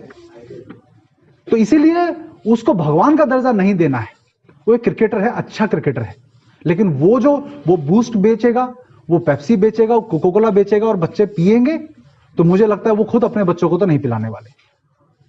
तो फॉल्स हीरोज खड़े करने, जिनको देखकर आप अपने जीवन के आदर्श तय करो कि ऐसा बनना है भाई हमको। जैसे मैंने थोड़ी देर पहले बताया, मैं वो बनना चाहती हूं। फॉल्स ऐसे कि यार ये बनना है हमको, एक्चुअली वो नहीं बनना। आपको एक अच्छा इंसान बनना है, जो हमारे पूर्वजों ने सिखाया, लेकिन वो नहीं बनने का, आपको फॉल्स हीरोज की तरफ बढ़ाया जाता है। लॉ एंड ऑर्डर जो है, लॉ एंड ऑर्डर के नाम पे आपको जो है कई चीजें लागू कर दी जाती है। आज करते हैं ना ऐसा, आपको नहीं चाहिए, लेकिन लॉ एंड ऑर्डर के नाम पे आपको, जैसे मास्क पहनना होता है ना, कानून बना दिया आगे कि मास्क पहनना पड़ेगा, सोशल डिस्टेंसिंग करनी पड़ेगी। अब कुंभ में आने के लिए भी आपको तो कल ही अखबार में खबर आई, कुंभ में आने के लिए आपको नेगेटिव की रिपोर्ट चाहिए, कोरोना नेगेटिव रिपोर्ट चाहिए, नहीं तो आपको एंट्री नहीं मिलेगी। तुम कौन होते हो भाई? अभी तक जितने लोग आ रहे हैं सब रिपोर्ट लेके आ रहे हैं क्या? लेकिन कुंभ को विफल करना है, आइडिया वो है। कुंभ विफल करना है, जैसे यहाँ की इकोनॉमी, यहाँ के लोग और गुलामी में आ जाएं, इनके काम धंधे बंद हो जाएं, लोगों के अंदर आस्था कम हो जाए कि एक बार कुंभ छूटा तो अगली बार छूट जाए, क्या बड़ी बात है। तो ये इनके लिए करने के लिए। इसके बाद है सोशल रिलेशंस। सोशल रिलेशंस बड़ी इंटरेस्टिंग चीज है। आज हमें इस लेवल पे पहुंचा दिया गया जहां पर हम लोग क्या सोचते हैं कि एक भाई भाई भी अपना झगड़ा नहीं सुलझा सकते। सोशल रिलेशंस ऐसे बना दिए गए हैं जिसमें आपको खुद, हमें विवेक नहीं रहा कि मैं अपनी पत्नी से भी अपना झगड़ा सुलझा लूं, या भाई भाई से अपना झगड़ा सुलझा रहे, पिता पुत्र से अपना झगड़ा सुलझा ले, उसके लिए 100 नंबर पे फोन करना पड़ेगा या कोर्ट केस करना पड़ेगा। कोर्ट ही हमारा कुछ करेगी, वही फैसला सुनाएगी। वो फैसला सुनाएगी, न्याय देगी नहीं देगी सेकेंडरी है, वो जो फैसला देगी मंजूर होगा। पहले आप कहेंगे कि ये सब तो पहले भी था हमारे देश में, इसमें क्या नया। पहले हमारे यहाँ पंचायतें होती थी, खाप पंचायतें। उन खाप पंचायतों को बकायदा सत्यमेव जयते जैसे नाटक थे ना, ये नाटक जो है हमारे देश में ऐसी मानसिकता घुसाने के लिए बनाए गए हैं, जिसमें से अगर 20 एपिसोड है ना, 20 में से 2-3 एपिसोड इतने सुंदर टॉपिक्स पे होंगे, उन 2-3 टॉपिक्स की वजह से वो ऐसी इमेज बना लेगा वो नाटक कि ये जो बताएगा वो बस ईश्वर वाक्य है। यही होता है महाराज जी ना, इतने सुंदर टॉपिक उठा के लाएंगे, एक शुरू के 1-2 एपिसोड वाले, जिसमें कहेंगे कि वाह क्या टॉपिक है, सत्य में जाए तो हिट हो गया। अब ये उसके बाद जो भी कचरा परोसेगा आप ग्रहण करोगे उसको। उसमें एक आया वृद्धावस्था में विवाह करने का, देखा ना, मतलब जिस वृद्धावस्था में हमें वानप्रस्थ की बात कहते हैं, हमें संन्यास आश्रम की बात कहते हैं, अपने बच्चों को पोता पोती को जो है वो संस्कार देने की बात कहते हैं, उस एज में विवाह की बात उस कार्यक्रम में की गई। उसमें जैविक खेती के बारे में महाराज जी जब बताया गया, तो जैविक खेती के बारे में मैं पूरे एपिसोड में, 1 घंटे के एपिसोड में देखता रहा कि कहीं तो देसी गाय के गोबर का नाम आ जाए, कहीं नहीं आया। मतलब जैविक खेती, आप खाद बिना केमिकल वाली खेती में गाय के गोबर और गोमूत्र से खेती का बात ही ना करो, तो कैसा जैविक खेती का कार्यक्रम भाई संभव है? नहीं। तो उन्होंने क्या किया, उन्होंने ये पूरा का पूरा जो सोशल रिलेशंस बनाए वो ऐसे बनाए कि आप में इतना विवेक खत्म कर दिया जाए। जो मैंने कल मैगी का उदाहरण दिया ना, सरकार ने मैगी बैन की तो मैगी खाना बंद कर दिया, सरकार ने पेप्सी कोका कोला को बैन किया संसद में, देश में बैन नहीं किया, तो आपने पेप्सी कोका कोला पीना बंद नहीं किया। ये इतना विवेकहीन हमें बना देना कि सरकार ही करेगी, संसद ही करेगी। महाराज जी 1200 वर्ष पहले पहली बार संसद का जो वो कॉन्सेप्ट था, वो 1200 वर्ष 1300 वर्ष के लगभग पहली बार आया कि हम कुछ चुन के भेज दे, बाकी उनकी जिम्मेदारी है, वो करेंगे जो करेंगे। हमारे यहाँ कभी संसद नहीं बनाई गई, हमारे यहाँ हमेशा राजा के सर पे भी तलवार लटकी रहती थी कि मैंने अगर कोई गलत फैसले लिए तो मुझे मिनट में हटा दिया जाएगा। ये जो फिल्मों में टीवी में दिखाते हैं ना, ऐसे राजाओं की व्यवस्था नहीं थी हमारे यहाँ कि जो मर्जी कर जाए कोई चू नहीं कर सकता, ऐसा नहीं था। हाँ, तो आपको क्या कहा जाता है कि जो पंच है, सरपंच हैं, उनके सर पे भी तलवार थी कि अगर हमने कोई गलत काम किया तो हमको तुरंत हटा दिया जाएगा। भारत में लाखों वर्षों से यह व्यवस्था रही। लेकिन आप में क्या हुआ कि आपके अंदर जो है ये रिलेशंस, सोशल रिलेशंस ऐसे खत्म कर दिए गए कि आज की डेट में यदि आप अपने सैलरी, मेरी जो मजदूरी है या मैं जो नौकरी कर रहा हूं उसकी कीमत इतनी होनी चाहिए, आप तय नहीं कर सकते, वो दूसरा तय करेगा, इसलिए वो कम ही होगी ना। कोई व्यक्ति नौकरी आप करोगे तो कम ही देगा ना, लेकिन आपको चाहिए ज्यादा। क्यों? क्योंकि एडवर्टीजमेंट में एक ही बात बताई जाए। कभी भी कोई ऐड देखा आपने आज तक जिसने कभी कहा हो कि लेस कंज्यूम करो, कि कम कम कम प्रयोग करो? क्या कहते हैं वो? Buy more to save more, यही कहा जाता है ना। अब मुझे ये समझ में नहीं आया आज तक कि ज्यादा खरीदने से बचत कैसे होती है। हो सकती है, जैसे महाराज जी ने उदाहरण दिया था ना कि मॉल में गए, 5 के साथ 1 फ्री था, खरीदने 1 गए थे, साथ में 5 खरीद लाए। तो ये जो मैं तो कहता हूं एक लॉ ऐसा बनना चाहिए जिसमें किसी भी कंपनी के द्वारा ये कहना कि buy more to save more कहना अपराध होना चाहिए। क्योंकि इस समाज में बहुत सारी चीजों की जड़ इसी वाक्य में छुपी है। क्यों? क्योंकि आपको और खरीदने के लिए प्रेरित करने का मतलब है पैसे आपको ज्यादा चाहिए। पैसे ज्यादा चाहिए तो आप किसी को लूट कर ही या औने पौने दाम पर कुछ बेचकर, कुछ भी करके पैसा कमाने की कोशिश करोगे।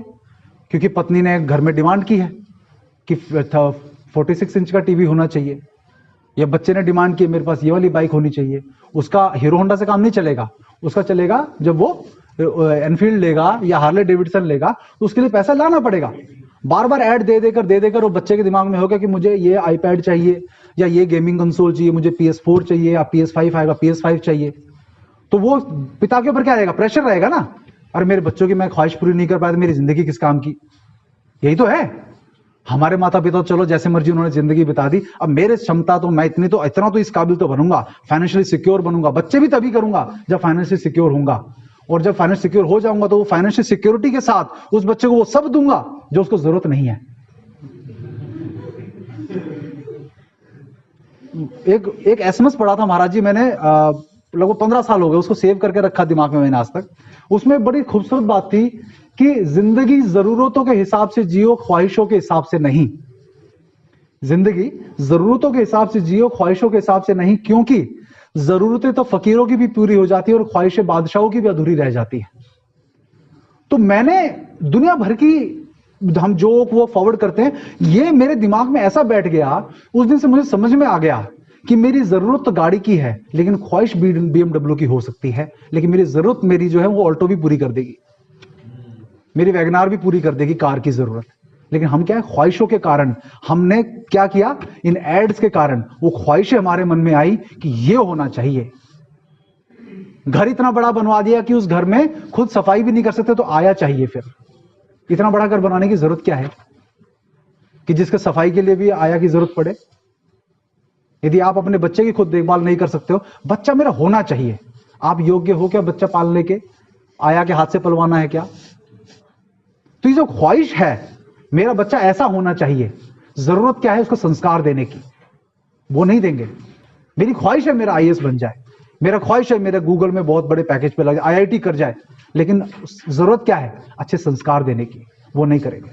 तो हमारे एड्स ने क्या किया हमारा कि वो क्या करते थे, फिर एक व्यक्ति ने बोला कि यार एक बात बताओ, कोई कंपनी, क्या ये दुनिया में जो भी हो रहा है, ये छोटा कोई एड बन गया या कोई प्रोडक्ट बिक रहा है, ये सारे के सारे ये अमेरिका या जो भी देश हमारे देश को बर्बाद करना चाहते हैं, ये सब वो इतनी छोटी छोटी चीजें करेंगे क्या? नहीं नहीं, ऐसा नहीं होता है। बोले ये जरूरत ही नहीं है करने की। बोला हमारा काम तो सिर्फ एक चीज होती थी, बीज बोना। उस बीज का वृक्ष कितना बड़ा होगा वो डिपेंड करता है कि उसने वो कचरा अपने दिमाग में कितना भरा है। हम तो केवल बीज बोने का काम करते थे। कैसे? ऐसी मैगजीन्स के द्वारा। अब जो व्यक्ति इसके अंदर रेसिपी में चिली बेबी कॉर्न पढ़ेगा, घर में कोई महिला जिसको चिली बेबी कॉर्न पता भी नहीं, अभी तक खाया भी नहीं होगा, अब वो क्या करेगी, अरे ये देख के बनाते, बना नहीं अच्छा, तो बाहर किसी ठेले पे किसी ने बिक रहा होगा, तो करिए ये दूध देखा था, चलो खा के बाहर देखते हैं। फिर क्या करेंगे, बाहर का खाने लगेंगे। अभी तक जिस चीज का नाम नहीं पता, हमारे करोड़ों सालों के डीएनए में पिज्जा बर्गर कभी हमारे डीएनए ने झेला नहीं, उस नए नए चीजों को हमारे शरीर में डालने, तो हमारा डीएनए भी कंफ्यूज हो जाता है कि ये इसकी तो कोडिंग ही नहीं है मेरे पास कि इसके लिए कौन सा 5 रस बनाऊं। तो वो चीजें खाकर हम लोग क्या कर रहे हैं, हमारे उसको बर्बाद करने लग रहे हैं। तो ये पूरा का पूरा ऐसी चिली बेबी कॉर्न का सिर्फ एक आर्टिकल डालने की देर है, ठेले खड़े हो जाएंगे। वो ठेले जिन पे, जैसे मैं आपको पिज्जा की कहानी सुनाऊं छोटी सी। पिज्जा में क्या हुआ कि डोमिनोज लगभग 10 साल पहले क्या था कि डोमिनोज दिल्ली में कुछ ब्लैक लिस्टेड एरिया होते थे डोमिनोज के, जहां वो डिलीवर नहीं करता था। पता आपको इस बात का? हाँ, उनके कुछ ब्लैक लिस्टेड एरिया की इन जगह डिलीवरी नहीं करेंगे। वो बेचारे अगर अपने घर से कुछ किलोमीटर, 1-2 किलोमीटर आकर एक पॉइंट पे आते थे, यहां तक डिलीवर करेंगे, वो आगे खड़ा होता था, फिर डोमिनोज वाला आता था, डिलीवर करता था, वो फिर वो लेके जाता था। हुआ क्या कि इसके काउंटर में आज गली गली में छोटे छोटे पिज्जा की वो दुकानें खुल गई हैं। आप देखा आपने? पिज्जा हट, जो लोग अपनी व्यक्तिगत दुकानें, परचून की दुकान की तरह पिज्जा खुल गए ना आजकल। अब हुआ क्या कि ये जैसे पिज्जा की जैसे छोटी छोटी दुकानें खुलने शुरू हुई, तो क्या हुआ कि डोमिनोज ने पूरे दिल्ली में से ब्लैक लिस्ट एरिया हटा दिए कि नहीं कोई ब्लैक लिस्ट एरिया नहीं। क्यों? क्योंकि उनका पूरा जो मार्केट था कौन खा रहे थे, ये छोटी छोटी दुकानें खा रही थी। अब आप कहेंगे तो बड़ा बढ़िया हो गया, हुआ ना, बढ़िया हो गया ना? नहीं हुआ, हो गया ये अच्छा हुआ है, बढ़िया हुआ कि डोमिनोज ने अब ब्लैक लिस्ट सब जगह डिलीवर करेगा वो। हाँ, बस उनको लगता है कि यहां जाएंगे तो ये पैसे नहीं देंगे, पता नहीं छीन लेंगे हमारा, या कुछ भी XYZ जो भी उनके क्राइटेरिया होते होंगे। आप देखो ये क्या बड़ा खेल हो गया कि ब्लैकलिस्ट एरिया की वजह से उन जगहों पे पिज्जा की डिमांड बढ़ी होगी, तभी तो दुकानें खुली होंगी ना, कि यार वो तो डिलीवर करते नहीं यार, कोई यही खोले तो बड़ा बढ़िया। उसकी चलने लगी दुकान, उसके चलने के चक्कर में डोमिनोज डिलीवर करना शुरू कर दिया। लेकिन नुकसान क्या हुआ, हमारी पीढ़ियों के नसों में दोनों तरफ से पिज्जा आने लगा, नसों में जहर तो घुस गया ना। अब आप चाहे डोमिनोज का ना खाओ, पिज्जा तो खा रहे हो ना आप। पिज्जा तो आपके जो डाइट में नहीं था नॉर्मली, अब तो खाने लगे ना आप। आज खाने का बनाने का मन नहीं, चलो वहां पिज्जा ही खा रहे। पहले संभव नहीं था जब डोमिनोज था। तो ये होता है पूरी की पूरी मार्केट खड़ी कर देना किसी चीज की। ये जो पूरा प्रोपेगेंडा कि एक चीज डाल दो, ये चिली बेबी कॉर्न डाल दो या छोटे पिज्जा के बारे में डाल दो, ये तो इटालियन पराठा ऐसे बोलते थे शुरू में जब पिज्जा आया था ना, तो हम बड़े थे ये तो इटालियन पराठा है जी, पराठे के अंदर भरते हैं, इसमें ऊपर भरते हैं, ऐसे बताते थे।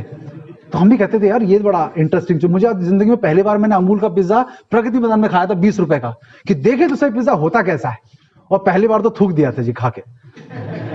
मैं सब बता, इतना बेकार लगा था, मैं ये पिज्जा होता है, ये सब तो आलू का पराठा बढ़िया होता है। लेकिन धीमे धीमे जब कमाने लगे तो पिज्जा हट पे पार्टी देने लगे तो आने लगा। और अंत में मैं महाराज जी मुझे जो पूरा 3 दिन का शिविर है ना, उसकी सार्थकता बतावे में जब मैं इसको बात को खत्म करूंगा, उसकी सार्थकता सिद्ध होगी कि ये पूरा इतना मैंने जो इतनी देर बोला उसका क्या निष्कर्ष निकलता है। और बहुत सुंदर निष्कर्ष है उसका, और ये जो भी मैं बात बोल रहा हूं ये अकेले मेरी नहीं है, मैं केवल भारतीय परिप्रेक्ष्य का विश्लेषण आपको दे रहा हूं। ये जो लेक्चर है पूरा का पूरा, ये यूट्यूब पे मैंने इसको हिंदी में इसका इंग्लिश में सबटाइटल डाल के डाला है, आपको मैं लिंक भेज दूंगा, मामा जी को भेज दूंगा, मामा जी आप भेज दीजिएगा, जो भी सबटाइटल इंग्लिश में देख के इसको समझना चाहें समझिए, क्योंकि ये बोलेगा यूएसएसआर के उस परिप्रेक्ष्य में और अमेरिका के परिप्रेक्ष्य में, मैं बोल रहा हूँ भारत के परिप्रेक्ष्य में।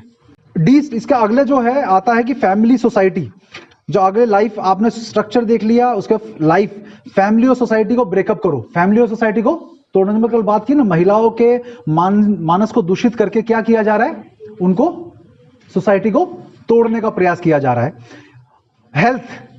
हेल्थ में आप देखिए इसमें बड़ा अच्छा, ये आप कल जो मैं बात बोल, स्पोर्ट्स के द्वारा हेल्थ को खराब करने की तैयारी है इस देश में। हाँ, स्पोर्ट्स के द्वारा आप देखिएगा, स्पोर्ट्स का मतलब आज क्या होगा, कंपटीशन। उस स्पोर्ट्स को जीतने के लिए क्या किया जा रहा है, आपको स्टेरॉइड्स लेने पड़ सकते हैं, आपको परफॉर्मेंस इंक्रीजिंग जो भी दवाइयां हैं वो लेकर आपको किसी तरह से भी गोल्ड मेडल लेना है। खेल इजाद किस लिए की गए, खेल बनाए गए आपके हेल्थ को, खेलों का उद्देश्य क्या था, आपके हेल्थ को इंप्रूव करना, लेकिन खेल का उद्देश्य गोल्ड मेडल प्राप्त करना तो नहीं था। लेकिन आज क्या वो कंपटीशन की भावना जो उत्पन्न कर दी गई, उससे स्पोर्ट्स का भी बेड़ा गर्क हो गया। तो अब आप कंपटीशन में, जैसे एग्जाम्स पढ़ाई ज्ञान के लिए थी, स्पोर्ट्स स्वास्थ्य के लिए था, ठीक वैसे ही खेल स्वास्थ्य के लिए थे, लेकिन अब किसके लिए हो गए, कंपटीशन के लिए। उसकी तैयारी मैं कर लूंगा तो मुझे सरकारी नौकरी मिल जाएगी, होता है ना ये। कई लोग अपनी 10-10 साल इसी में लगे थे कि सरकारी कोटे में, स्पोर्ट्स कोटे से सरकारी नौकरी मिल जाए, उनको खेल से कोई लेना देना नहीं। उसके लिए पैसा खिलाए सिलेक्शन कमेटी को, कि स्पोर्ट्स कोटे में तो पैसा भी खाते हैं ना, फिर पैसा सिलेक्शन के लिए, तो ये स्पोर्ट्स जो है वो बर्बाद करने का एक तरीका बन गया। मेडिकेयर के बारे में तो बोलने की जरूरत ही नहीं, कि पूरा एलोपैथी, आप जैसे इसका छोटा सा उदाहरण देता हूं, पुरानी फिल्मों में कभी देखा आपने किसी झोपड़ी में कभी कोई बीमार होता था, कौन इलाज करने आता था, एक अटैची लेके एक डॉक्टर आता था, स्टेथोस्कोप लगा के बोलता था इनको मैं 3 दिन की दवाई दे दूंगा, ये 3 दिन में बिल्कुल भले चंगे हो जाएंगे। और 3 दिन बाद वो खेल रहा, वो लड़ भी रहा होता था, हीरो या जो भी कर रहा होता था। हमारे दिमाग में क्या घुसा, कभी किसी वैद्य को नाड़ी पकड़ के इलाज करते हुए दिखाया किसी फिल्म में, दिखाया नहीं, दिखाया ना। तो दिमाग में क्या घुसा, हमारे पिताजी, उनके दिमाग में क्या रहा कि भाई इलाज तो डॉक्टर ही करता है। पहले वो झोपड़ी तक में भी अटैची लेके आ रहा था, आज आप उसकी दुकान के आगे लाइन लगा के खड़े हो। आपके घर में आता है डॉक्टर, कोई बहुत करोड़पति होगा तो घर में डॉक्टर आ जाएगा, नहीं अदरवाइज तो चाहे वो कोई भी हो, हॉस्पिटल में जाना ही पड़ेगा। ये क्या है, ये मेडिकेयर को बर्बाद, हमारे देश की ये स्वास्थ्य की व्यवस्था को बिल्कुल दिमाग से बर्बाद कर दिया गया, नष्ट कर दिया गया। मानते हैं ना इस बात को आप। इसके बाद आता है जंक फूड। अब बाद में प्रश्न बाद में बेटा, जंक फूड भी इसके अंदर एक है। इसके अंदर देखिए हेल्थ में स्पोर्ट्स, मेडिकेयर, जंक फूड, मतलब जंक फूड के द्वारा भी नष्ट करने की एक स्टेप है जंक फूड, छोटा सा, जो मैंने अभी पिज्जा का उदाहरण दिया ना, ये जो पेप्सी, कोको कोला, इस सब का उदाहरण दिया, ये उसी के अंदर आते हैं कि जंक फूड के द्वारा आपके हेल्थ को खराब किया जाए। इसलिए महाराज जी एक देश में बड़ा अच्छा कॉन्सेप्ट तो क्या है, बर्बादी वाला। आप कभी भी आप ध्यान से देखिएगा, बहुत सूक्ष्म तरीके से देखिएगा, इस देश में जब भी कोई बड़ी कंपनीज होती हैं, उसमें अंत में केवल 2 ही प्लेयर्स रह जाते हैं, एक दूसरे कॉम्पिटिटर्स, जैसे डोमिनोज, पिज्जा हट, पेप्सी, कोको कोला, मतलब और भी कई चीजों में अभी ध्यान नहीं आ रहा एकदम से। मतलब शुरू में कई कंपनीज होती हैं, एंड में करते हैं एंड्रॉइड और एप्पल, ठीक है ना, गूगल एप्पल है जो भी, एंड में 2, मतलब आपके पास चॉइस 2 रह जाएंगे, वो दोनों ही एक दूसरे के थाली के चट्टे बट्टे। जैसे एक आता था मील वाउचर्स आते थे, मील वाउचर्स, एकोर और सोडेक्सो जो है, ये दोनों के मालिक एक ही था फ्रांस में, लेकिन वो यहाँ कंपनियां 2 कंपटीशन में लड़ रही है, दोनों को गला काट प्रतियोगिता हो रही है, मेरे ज्यादा बिके या मेरे ज्यादा बिके। तो आप क्या कर रहे हो, या तो ये खरीद रहे हो या वो खरीद रहे हो, फायदा एक ही का हो रहा है। तो ये इनका कॉन्सेप्ट है, बिल्कुल। हाँ, तो पूरा का पूरा जो है ये आपके सामने क्या कर दिया गया, कंपटीशन ऐसा खड़ा कर दिया गया कि आपके पास चॉइस ही रही, या तो पिज्जा हट से खाओगे, डोमिनोज से खाओगे, स्टेटस वाला जो बंदा खाएगा। तो ये इनके तरीके होते हैं। अब क्या है, मैकडोनल्ड्स और बर्गर किंग या KFC, इनको भारत में एंट्री दे दी गई। क्यों दी भाई, जापान की तरह मार देनी थी गोली इनको। जैसे आके कहते कि जी हम आपके यहाँ पे बर्गर किंग खोलना चाहते हैं, बोले प्लीज लीव, नहीं हमारा बड़ा बढ़िया होता है, हमारा बन हमारा ताजा ग्रिल्ड होता है, ये होता है होता है, नहीं जाओगे गोली मार देनी चाहिए थी, ऐसा करना चाहिए था इस देश में। लेकिन मैंने वही कहा, जो नष्ट होना चाहता है उसी को नष्ट किया जाता है। तो इसके बाद आता है डिस्टेबलाइजेशन। तो आपका जो ये डिमोरलाइजेशन का जो स्टेप है, इसमें जैसे और भी है, पॉपुलेशन को डी लैंड, मतलब जमीन से विहीन कर दो पॉपुलेशन को, मतलब फ्लैट्स में शिफ्ट कर दिया ना। आपकी ना तो जमीन है ना आसमान है। मेरे एक मित्र ने 3 करोड़ का फ्लैट लिया द्वारका में, मेरे घर के नजदीक 3 करोड़ का फ्लैट लिया 10वें माले पे। मैंने उसको, बड़ा दुर्भाग्यशाली व्यक्ति हो भाई, मैं 3 करोड़ खर्च कर ना अपनी जमीन मिली ना आसमान मिला। मैं 3 करोड़ में तुम कहीं जमीन ले लेते तो वहां पे 50 बीघा जमीन ले लेते कहीं। तो ये क्या है, डी लैंड कर दिया कि अपने आप को एसेट समझ के कि मेरे पास 3 करोड़ का फ्लैट है, क्या अचार डालें उसका। और माफ कीजिए महाराज जी, वो जैन थे। और भी खतरनाक बात, वो प्रॉपर्टी डीलर थे और वो घर में बैठ के शराब पीते थे। इतना मैंने उनको कहा जी आप मैं आपसे ज्यादा शायद जैन हूं ना हो, आप ये भोजन नहीं करते वीरेंद्र भाई, और सारे के सारे हमारे रूल्स फॉलो कर रहे हैं, तो हमें ऐसा कभी लगता है कि ये जैन से भी ज्यादा सही।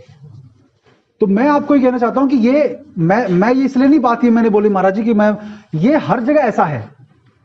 जैसे मैं बचपन जिस परिवार के साथ, वो ब्राह्मण परिवार थे, ठीक है ना, ब्राह्मण परिवार थे, जन्म से ब्राह्मण थे, कर्म से तो नहीं।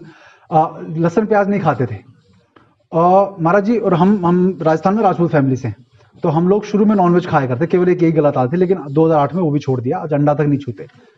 उनका बेटा आज की डेट में प्रॉपर्टी डीलर बन गया, तो उनका बेटा, जिस घर में लहसुन प्याज नहीं खाई जाती महाराज जी, उनका बेटा शराब भी पी रहा है, उनका बेटा जो है वो नॉनवेज भी खा रहा है। और हम जो शुरू में जिस परिवार में पैदा हुआ उसके हिसाब से नॉनवेज खाते, हमने अंडा भी खाना छोड़ दिया। तो मैंने बोला तू भले ही जन्म से ब्राह्मण है, लेकिन कर्म से हम ब्राह्मण हैं। तो ये जो आज हो गया, ये इस कारण से हुआ है कि आपके जितने भी कुकरी शो आते हैं ना, उनमें ज्यादातर देखो ट्रैवल शोज आते हैं, नॉनवेज जो नहीं भी खाना वो लोग दिखाते हैं, नॉनवेज कुछ तो टेस्टी होता होगा, है ना, ऐसे होता है ना, दिमाग में आता है। तो मैं उसको उस लड़के को बड़े मजाक में बोला करता, मैं एक बार बता, तेरे घर पे तो लहसुन प्याज खाने वाले व्यक्ति को एंट्री भी नहीं है, तू नॉनवेज खाता है तो कैसे करता है। तो उसको मैंने मजाक में बोल दिया था कि तू जब ढाबे पे जाता होगा नॉनवेज खाने तो बोलता होगा मुझे बिना लहसुन प्याज का बटर चिकन चाहिए। मैं ऐसा तो नहीं करता ना। कह सकते हैं ना, मैं यही कहता होगा ना, तो वो चिढ़ गया बहुत बुरी तरह से कि मेरा मजाक उड़ा दिया तुमने। मैं कहा मैं तेरे को इसलिए बोला कि छोड़ दे, इसलिए मैं तेरे को ये बात बोली है। तो इसीलिए आप ध्यान रखिए कि जो अर्बनाइज कर दिए, मतलब एक तो पॉपुलेशन को डी लैंड करना, अर्बनाइज करना मतलब गांव छोड़कर शहर की तरफ शिफ्ट कर देना, कि शहर में गांव खाली होते जा रहे हैं ना आज की डेट में। क्यों हो रहे हैं? इसीलिए कि उनको लगता है कि शहर में सुविधाएं हैं, सुख तो नहीं है, नहीं तो मेरे जैसा व्यक्ति छोड़ता नहीं दिल्ली को और हरिद्वार में नहीं बसता। जब ये सारे स्टेप पूरे हो जाते हैं ना, ये डिमोरलाइजेशन एक जनरेशन हो गई, इसके बाद डिस्टेबलाइज करने का काम शुरू होता है। इस समय भारत देश डिस्टेबलाइजेशन के टाइम पे चल रहा है, जिसमें कोई भी चीज आपको, इसके अंदर सुंदर डेफिनेशन ये दी हुई थी, जब आपको ये फर्क ना पता लगे कि क्या सही है और क्या गलत है, इविल और गुड के बीच में आप अंतर करना आपको समझ में ना आए। आज यही तो हो रहा है, कंफ्यूजन है ना सब। आयुर्वेद ठीक है या कोई दूसरा ठीक है, मैं खाने के बाद पानी पीऊं या नहीं पीऊं, सब विरोधाभासी चीजें समाज में है इस समय। आपको यह पता नहीं चले कि आपको जो है इसका साथ देना चाहिए या उसका साथ देना चाहिए। आपको अगर बीजेपी के समर्थन में तो आप कांग्रेस विरोधी हो, कांग्रेस के समर्थन में तो आप बीजेपी विरोधी हो। यही हो गया ना आज की डेट में। मैं कहता हूं महाराज जी, किसी देश में लोकतंत्र का मर्डर उसी दिन हो जाता है जिस दिन आप 2019 में ये डिसाइड कर लेते हैं कि मैं 2024 में किसको वोट दूंगा। फैक्ट है ना ये बात। फिर वोट का सीक्रेट रहने का फायदा क्या है? आप उसका काम देखो ना, तब दो ना 2024 में वोट, कि इसने काम अच्छा ही ले 2024 में इसको वोट दूंगा। देखो पहले डिसाइड कर चुके हो आप, तो मतलब क्या हुआ? अगर आपने ये बात कह दी तो मुझे कहेंगे अरे ये तो कांग्रेस समर्थक है, सीधा ठप्पा लगेगा आपके ऊपर। ये ठप्पा लगाने वाला काम बहुत बुरा है। तो आज की डेट में जो डिस्टेबलाइज हमारा देश हो गया है, उसमें यही है कि आपकी पावर स्ट्रगल चल रहा है, इररिस्पॉन्सिबल पावर स्ट्रगल चल रहा है। इररिस्पॉन्सिबल चल रहा है ना, कि कोरोना के लिए रैली में कोई जरूरत नहीं है मास्क वगैरह की, लेकिन आपके कुंभ के लिए मास्क की जरूरत है।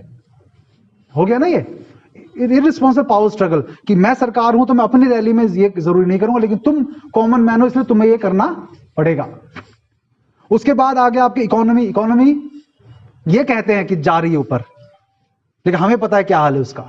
इसके बाद आएगा क्राइसिस, जल्दी ही क्राइसिस आएगा, ये कोरोना के डिस्टेबलाइजेशन के बाद क्राइसिस आएगा, जिसके बाद होगा कि अफरा तफरी, बैंक बंद होंगे, ये होगा वो होगा, कंपनियां बिकेंगी, सब होगा।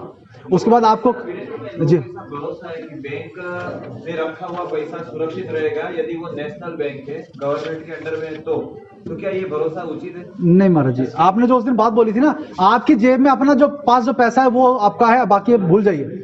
डिमोरलाइजेशन का प्रोसेस है, इस पर डिस्टेबलाइजेशन हुआ, क्राइसिस आया, मतलब एक आपातकाल, अफरा तफरी मचेगी, जिसमें कई देशों के अंदर, जैसे आर्गो नाम की एक फिल्म थी, महाराज थोड़ा सा 5 मिनट ले लूं मैं, बस 5 मिनट बस खत्म करता हूं मैं, कि एक आर्गो नाम की फिल्म थी जिसको बेस्ट ऑस्कर अवार्ड मिला था। उस फिल्म में ईरान के बारे में बताया गया था। ईरान में जो है शाह का रूल होता है, शाह होते हैं वहां पे।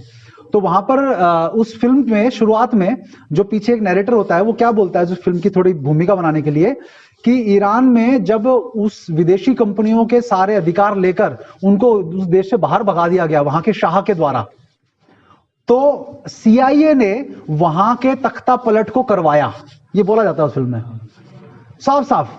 सीआईए को ना, अमेरिका की इंटेलिजेंस एजेंसी, उसमें कहा कि सीआईए ने तख्ता पलट का आयोजन किया और उस शाह को बाहर निकालकर एक ऐसे व्यक्ति को शाह बना दिया जिसका लंच भी जो है वो कॉनकॉर्ड प्लेन से आया करता था, वो इतना खर्चीला था। मतलब वो अमेरिका के द्वारा बिठाया गया था, जिसने उन विदेशी कंपनियों को दोबारा से ईरान में स्थापित किया। उसकी जो पत्नी थी वो भी इतनी ज्यादा खर्चीली थी कि बहुत ज्यादा खर्चीली थी, तो अपने देश से इनको कोई लेना देना नहीं था वो अब उस शाह को हटाने के लिए ईरान में कोई अयतुल्ला खमैनी की जो हुई थी, अयतुल्ला खमैनी का नाम सुना होगा, दाढ़ी वाले थे, उन्होंने रेवोल्यूशन करके उस शाह को भगाया और इन लोगों पे वहां पे दोबारा शासन लेके आया कि भाई ये तो बड़ा बेकार व्यक्ति आ गया। तो मतलब साफ साफ सी बात है, दुनिया में खुलेआम देशों के तख्ता पलट करवाते हैं बस। तो इस तरह से ही भारत का भी चल रहा है। तो उन्होंने ये कहा कि जब किसी देश को, जैसे जापान की तरह, जापान को यदि कोई देश बर्बाद करने गया और जापान ने कहा कि प्लीज लीव, नहीं चाहिए, और जब गोली मार दी, तो ऐसे देश का, आपको क्या लगता है कि जिस देश के बंदे को गोली मारी होगी वो देश का गुस्सा हुआ होगा या क्या हुआ होगा? उसको गुस्सा आया होगा ना, कैसे कैसे मार दिया? नहीं, वो कहते हैं कि जब कोई व्यक्ति आपको नष्ट करना, मान लीजिए शराब की मैंने उदाहरण दिया, आप शराब पीने के लिए आपको बाधित करता है, मेरे बॉस ने बाकी सबको ये कह दिया था कि दोबारा वीरेंद्र को कोई पूछेगा नहीं शराब पीने के लिए, अदरवाइज मैं उसको पर्सनली उसको फायर करूंगा। मतलब क्या हुआ? रिस्पेक्ट बढ़ी मेरी उस बॉस की नजरों में कि ये सिद्धांत वाला व्यक्ति है। ठीक वैसे ही जब आप किसी बाहर के लोग जो नष्ट करने आ रहे हैं, जैसे हॉलीवुड फिल्म्स को उसका नकल ही बॉलीवुड कर दिया, इससे ज्यादा नकल क्या करोगे आप? आपके देश की फिल्म इंडस्ट्री को हॉलीवुड की जगह बॉलीवुड बुलाने लगे और उसमें वही सब परोसने लगे जो हॉलीवुड फिल्म्स में होता था, तो आपके देश की वो लोग इज्जत करेंगे या क्या करेंगे? हंसेंगे आप पे। देखो ये भारत देश है। मतलब ये हुआ कि यदि आप नष्ट होने से बचने के लिए अपना सिद्धांत नहीं छोड़ते हो, तो वो लोग आपके प्रति गुस्से की भावना नहीं रखेंगे, आपके प्रति सम्मान की भावना रखेंगे। वही आज जापान के साथ है। जापान को कोई असम्मान की दृष्टि से नहीं, अब किसी गलत दृष्टि से नहीं देखता, अरे बेकार देश है, वो कहता नहीं भाई, कुछ भी हो, कैसा भी हो, भले मांसाहार भी करते हो, लेकिन अपने सिद्धांत, अपने कल्चर के प्रति पक्के हैं, वरना आप सम्मान नहीं खोया जापान का। मानते हैं ना आप सभी? जापानीज लोग बहुत मेहनती होते हैं, वहां के बच्चों को जो है खुद अपना काम करना सिखाया जाता है, तो आपका सम्मान बढ़ेगा। इसीलिए जब भी कुछ यहां पर बोला जाता है, क्योंकि इस दुनिया में आप एक ही चीज इस दुनिया को चलाती है, वो है धर्म, अपना धर्म। क्योंकि धर्म को ना तो कोई छू सकता है, ना कोई पहन सकता है, ना कोई टच कर सकता है, ना उसे स्मेल कर सकता है, क्योंकि वो ऐसी चीज है जो दिखती नहीं है, तो उसको जल्दी से कोई नष्ट नहीं कर सकता, बशर्ते आप ना चाहते हो। तो इस दुनिया में जितनी भी सभ्यताएं खत्म हुई, वो तभी खत्म हुई जब उन्होंने अपने धर्म से मुंह मोड़ लिया, अपने धर्म से मुंह मोड़ लिया। तो आप सब लोगों के अंदर जो महाराज जी कर रहे हैं, मैं कहता हूं मुझे शत नमन है कि वो आप बच्चों के अंदर सुबह सुबह संकल्प पत्र जो आप पढ़ते हो, उसमें ये लिखा हुआ है कि मैं अपने संतों के और धर्म के किसी भी विरुद्ध कोई प्रवृत्ति को बर्दाश्त नहीं करूंगा। भले वो व्यक्ति कितना ही समझदार हो, कितना बड़ा पीएचडी धारी हो, कितना बड़ा साइंटिस्ट हो, कितना बड़ा पॉलिटिशियन हो, लेकिन वो यदि आपके पूर्वजों के बारे में, आपके ईश्वर के बारे में कुछ भी गलत कह रहा है तो हम आपस में सुलझ लेंगे कुछ गलत होगा, तुम्हें अधिकार नहीं है हमारे इसमें बोलने का। उसी का धर्म बचेगा जो कट्टर बनेगा। कट्टरता, क्योंकि क्या होता है कि सत्य, अब जैसे मैं लिख दूं 2 + 2 इज इक्वल टू 4, ये सत्य है ना, सच है ना, लेकिन किसी ने कभी 2 + 2 इज इक्वल टू 4 को बचाने के लिए अपनी जान दी है कि इस सच को बचाने के लिए मैं अपनी जान भी कुर्बान कर दूंगा कि 2 + 2 = 4 होता है? नहीं, लोगों ने अपनी जान किसके लिए दी? ईश्वर की सत्ता को बचाने के लिए, धर्म को बचाने के लिए, अपनी संस्कृति को बचाने के लिए, अपने देश को बचाने के लिए जान दी है। मानते हैं इस बात को?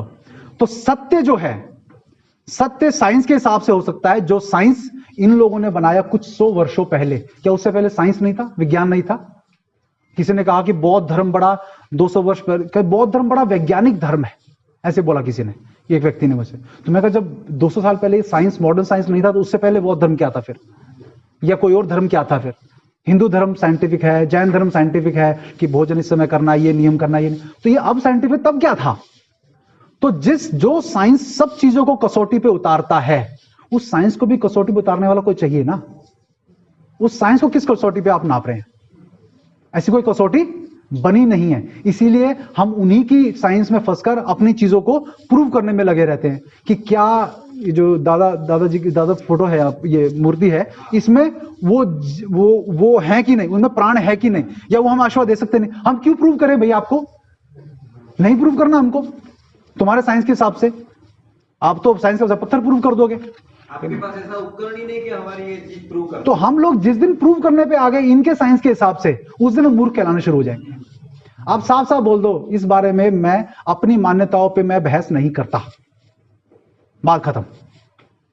मेरे इस दिन क्यों, मैं मंगलवार को जो है क्यों मंदिर जाता हूं, या संडे को क्यों मंदिर जाता हूं, मैं शुक्रवार को क्यों नमाज पढ़ता हूं, इस पे कोई बहस करके दिखा दो किसी और धर्म वाले से।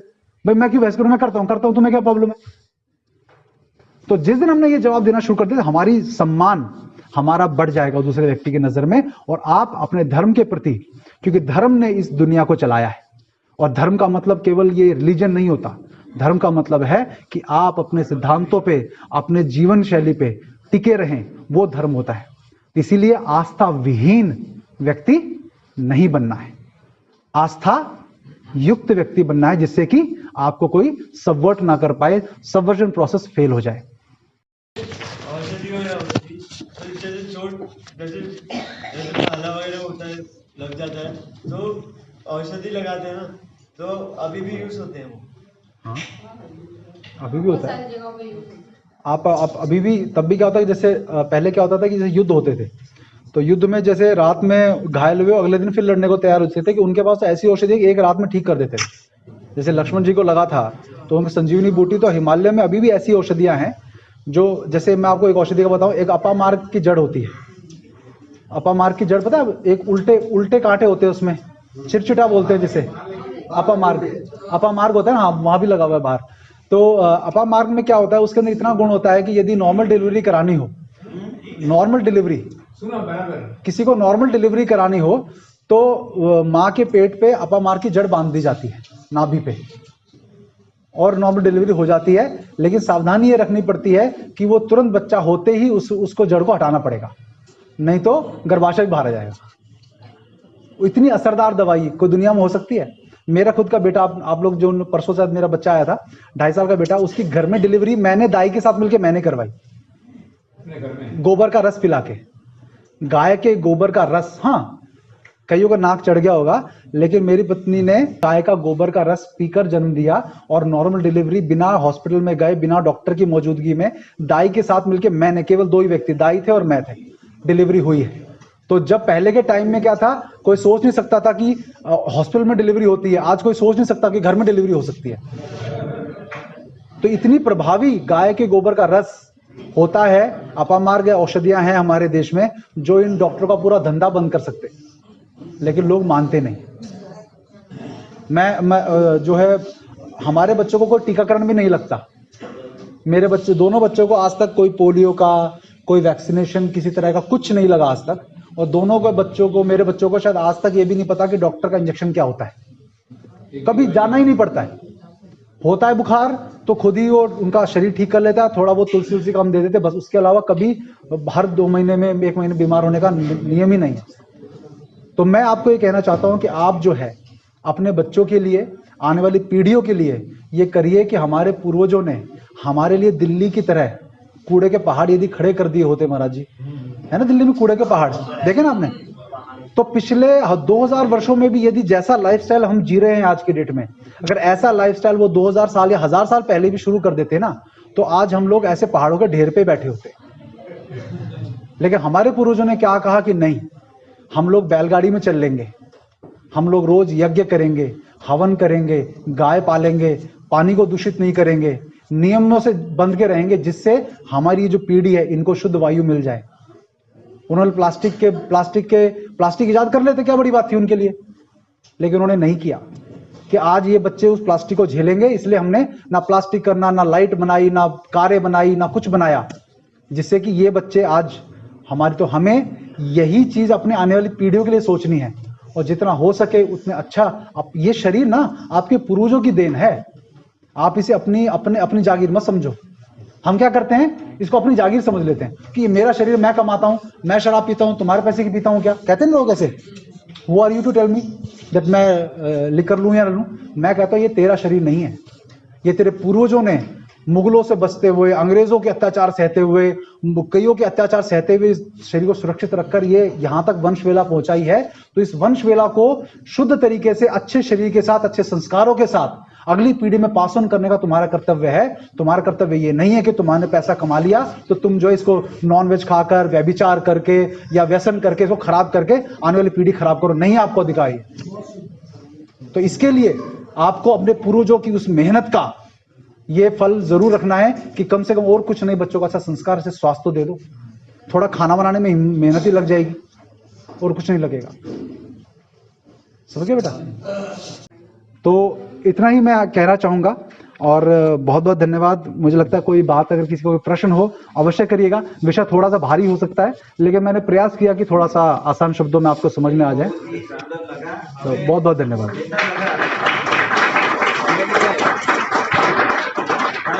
दिन का सेशन आपका इसलिए रखा कि हमें भी सुनना था आपको, हमने आपको सुना नहीं था। बातचीत होना और आपका वक्तव्य सुनना दोनों अलग चीज होती है। खास तौर से हमें ये पूरा अपने एक पन्ने में जो दिया, हमें ऐसा लगा कि इसके लिए 7 दिन की शिविर कम पड़ती है जी। ये जो आपने शॉर्ट में बताया है, ये चीज लोगों को दिमाग में उतारने के लिए 7 दिन की शिविर और रोज के 3 घंटे दे, तब ये प्रोसेस पूरा समझ में आवे, कम से कम ऐसा लगता है। बहुत सुंदर आपकी प्रस्तुति और आपको लाख लाख धन्यवाद।